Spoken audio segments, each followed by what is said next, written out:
নমস্কার বন্ধুরা, আপনাদেরকে এয়ার কিচেন মিডিয়ায় স্বাগত জানাই। আজকে আমি বানিয়েছি শঙ্কর মাছ ফ্রাই।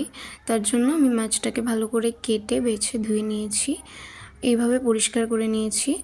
তো এরপরে আমি মাছটাকে মেখে নেব। তার জন্য আমি এখানে দিয়ে দিচ্ছি লবণ। এখানে আপনারা পরিমাণ মতো লবণ দেবেন। আমি এখানে দিয়ে দিচ্ছি 1 চামচ লবণ, 1 চামচ হলুদ গুঁড়ো দিয়ে এবার মাছটাকে ভালোভাবে মেখে নিচ্ছি, যাতে লবণ আর হলুদটা পুরো মাছের মধ্যে ঢুকে যায়। আমি এখানে অনেক খোঁজার পরে এখানে শঙ্কর মাছ পেয়েছি। আমি যেখানে থাকি সেখানে শঙ্কর মাছ পাবো ভাবিনি, তাও ছোট ছোট মাছ দেখে লোভ সামলাতে না পেরেই নিয়ে চলে এসেছে। এরপরে আমি মাছগুলোকে ভালো করে ফ্রাই করে নেব। তার জন্য গ্যাসটা অন করে নিলাম, নিয়ে একটা কড়াই বসিয়ে দিয়েছি, দিয়ে এবার পরিমাণ মতো তেল দিয়ে দিচ্ছি। দেখুন তেলটা গরম হয়ে গেছে।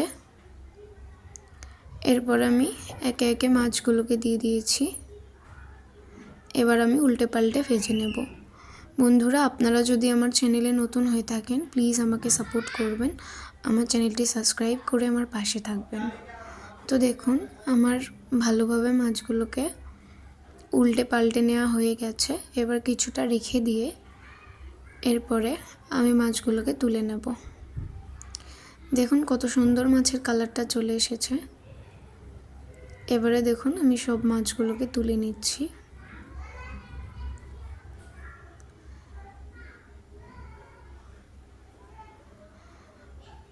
দেখুন আমার সমস্ত মাছ ফ্রাই করে সব মাছগুলোকে আমি তুলে নিয়েছি, একটা প্লেটে সার্ভ করে নিয়েছি। এতক্ষণ আমার সঙ্গে থাকার জন্য ধন্যবাদ। Thank you for watching.